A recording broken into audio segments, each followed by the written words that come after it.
नमस्कार साथियों, स्वागत है आपका हमारे YouTube चैनल में।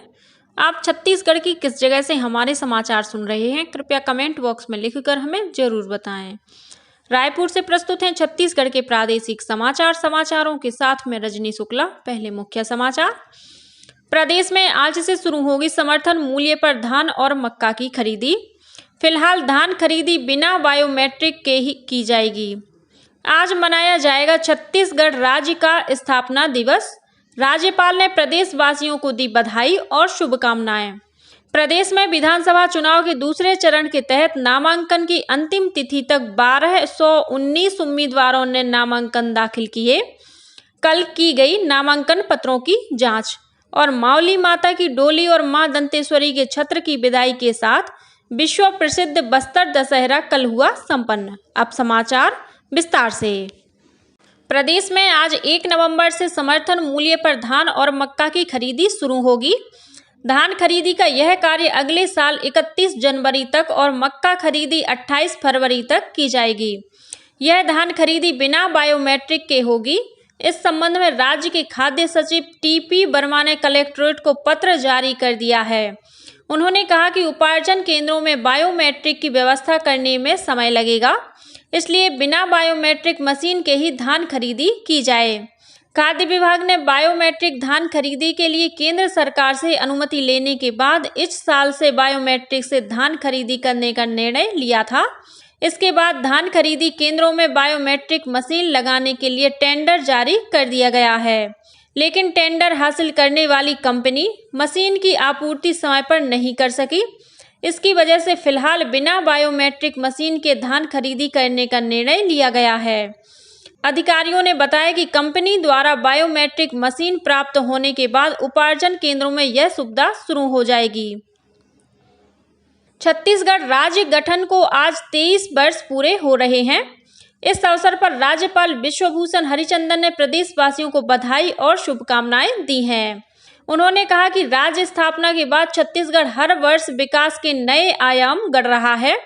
राज्यपाल ने प्रदेशवासियों के आह्वान पर किया कि छत्तीसगढ़ राज्य के लिए प्रदेशवासियों ने जो सपने देखे हैं उसे पूरा करने के लिए एकजुट होकर कार्य करें और प्रदेश तथा देश की प्रगति में सहभागी बने।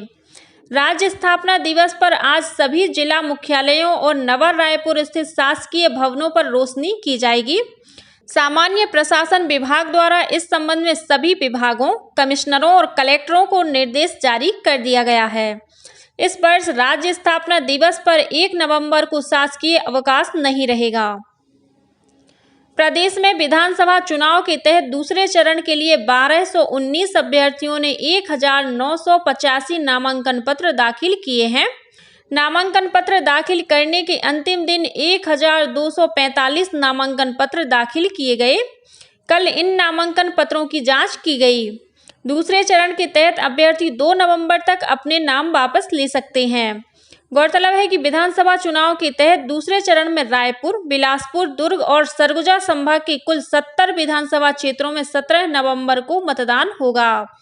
इस चरण के लिए 1,63,14,479 मतदाता अपने मताधिकार का प्रयोग कर सकेंगे। कांग्रेस विधायक चिंतामणि महाराज कल भारतीय जनता पार्टी में शामिल हो गए।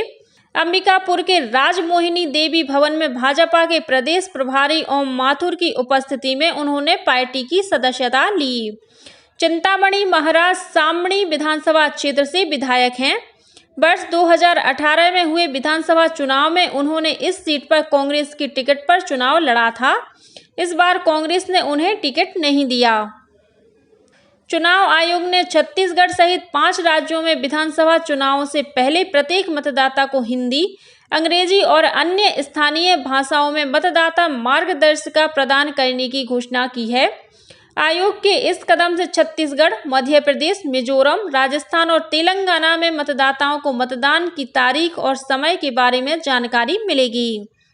साथ ही इसके माध्यम से बूथ स्तर के पदाधिकारियों, महत्वपूर्ण व्यावसायिक हेल्पलाइन नंबर और मतदान केंद्रों पर पहचान के लिए आवश्यक दस्तावेजों सहित बहुत सी महत्वपूर्ण जानकारियां प्रदान की जाएंगी। मतदाता मार्गदर्शिका पुस्तिका का वितरण मतदाता पर्चियों के साथ किया जाएगा। मतदाताओं की जागरूकता बढ़ाने और उन्हें महत्वपूर्ण जानकारी देने के लिए निर्वाचन आयोग ने ऐसे पोस्टर बनाने के भी निर्देश दिए हैं जिन पर मतदान केंद्रों, प्रत्याशियों और मतदान से संबंधित सभी जानकारियां होंगी। इसके अतिरिक्त उन पोस्टरों पर मतदाताओं की पहचान के लिए उपयोग में आने वाले दस्तावेजों और मतदान केंद्रों पर मतदान की प्रक्रिया की भी जानकारी प्रदर्शित की जाएगी। चुनाव आयोग द्वारा 80 वर्ष से अधिक आयु वर्ग के मतदाताओं के लिए इस वर्ष डाक मतपत्र की सुविधा प्रदान की गई है। इसी के तहत नारायणपुर विधानसभा क्षेत्र की 91 वर्षीय विजया देवी सुराना ने डाक मतपत्र के माध्यम से अपने मताधिकार का प्रयोग किया।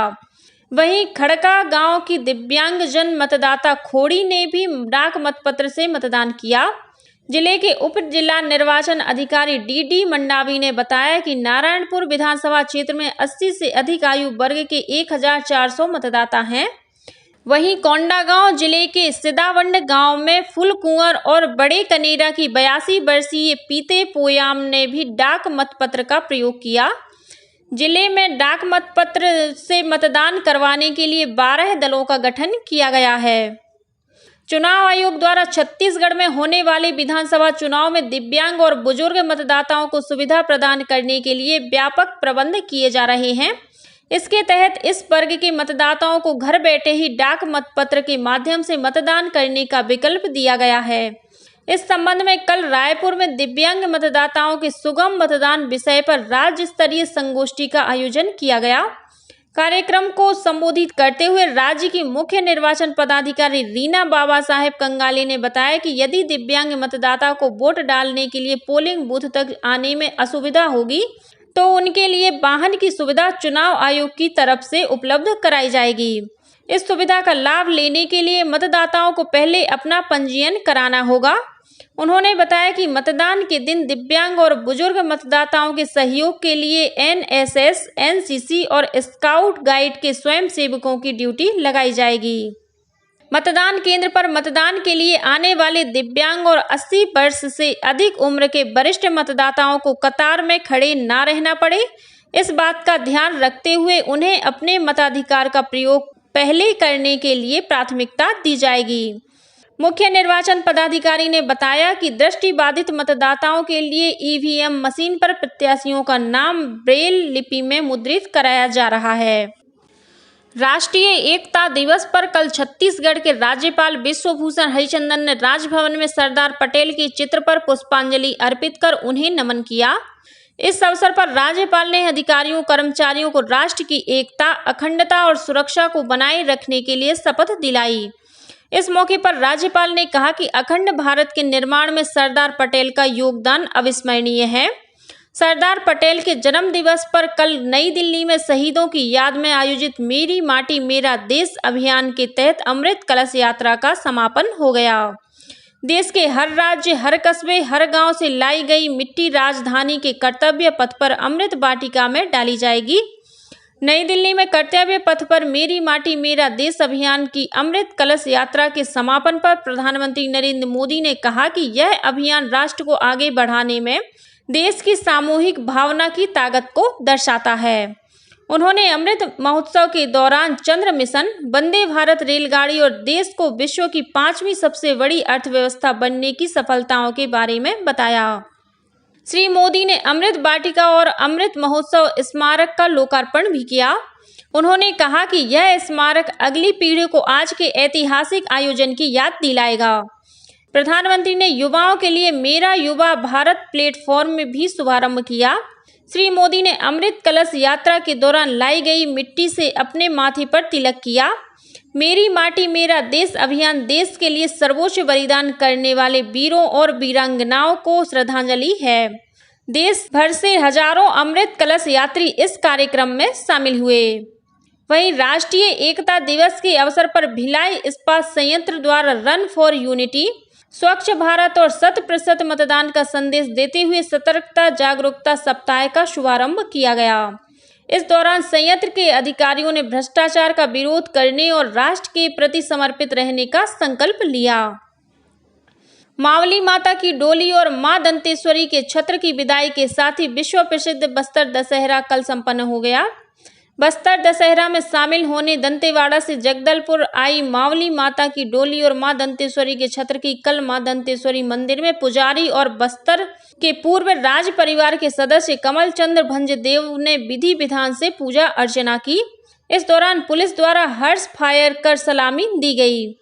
इसके बाद मावली माता की डोली और मां दंतेश्वरी के छत्र को सिंह ड्योढ़ी पर सुसज्जित मंडप में लाया गया। विदाई के अवसर पर बड़ी संख्या में महिलाएं कलश लेकर आगे आगे चल रही थीं। इस मौके पर पुलिस बैंड द्वारा प्रस्तुति दी गई और पारंपरिक वाद्य यंत्र भी बजाए गए। गौरतलब है कि 75 दिनों तक चलने वाला विश्व प्रसिद्ध बस्तर दशहरा इस बार 107 दिनों तक चला। इसी के साथ छत्तीसगढ़ के समाचारों का ये बुलेटिन समाप्त हुआ। नमस्कार।